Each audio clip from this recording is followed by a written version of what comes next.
Le brief, il était multiple parce que il y avait évidemment dans le brief toute l'histoire de la marque.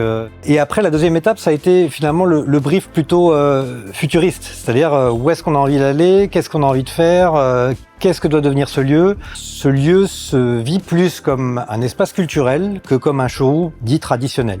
L'idée, c'était plutôt de faire un showroom des mobilités, d'avoir l'idée de mobilité multiple, une quasi-situation muséale qui va nous permettre de déambuler dans l'espace progressivement, d'avoir différents parcours, différents flux, des surprises permanentes. On s'est beaucoup inspiré d'archétypes architecturaux qui sont liés à l'automobile des années 20, c'est-à-dire les circuits automobiles, les circuits qui étaient légèrement inclinés. Dans toutes les images qu'on avait, qui nous ont influencés, il y avait aussi les chaînes de montage automobile. Il y a des choses qui sont suspendues, il y a des choses qui gravitent dans le ciel de l'usine. L'idée, elle est venue extrêmement vite. Le premier dessin était le dessin de la loupe, tout de suite. Ce qui est important quand on dessine un projet comme ça, c'est de le rendre flexible, d'imaginer qu'il va justement prendre plusieurs fonctions. Le plus important, c'est que le projet ait dans son ADN cette volonté de muter et aussi de s'adapter.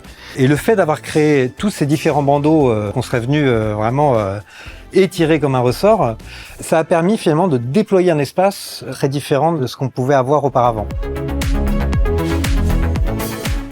Que l'architecture soit en lien avec l'innovation au même titre que l'automobile est en lien avec l'innovation. Donc on a travaillé avec beaucoup de techniciens, d'ingénieurs, des gens extrêmement compétents pour justement mener à bien ces concepts innovants. On est sur ce qu'on appelle une architecture oblique. Toutes les rampes sont suspendues comme si on suspendait un filin de pêche avec un grand poids en dessous. On arrive à soutenir 200 kg avec juste un filet de pêche. Et c'est ce qui permet clairement de ne pas avoir d'obstacle visuel. Cette rampe reste entièrement suspendue en lévitation.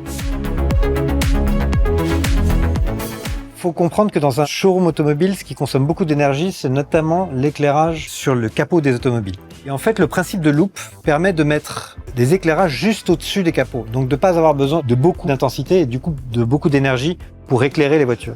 On le voit au centre de la nef, il y a cette espèce de grande verrière centrale qui est une verrière artificielle, mais qui est un petit peu à l'image des grands magasins du début du siècle. Et j'ai pas voulu m'affranchir de ce concept initial commercial. L'intention initiale est vraiment clairement restée.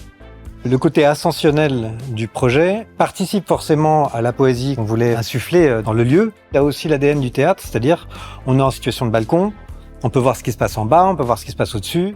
Il y a ce côté un peu multidimensionnel qui déclenche une sorte de poésie, quoi.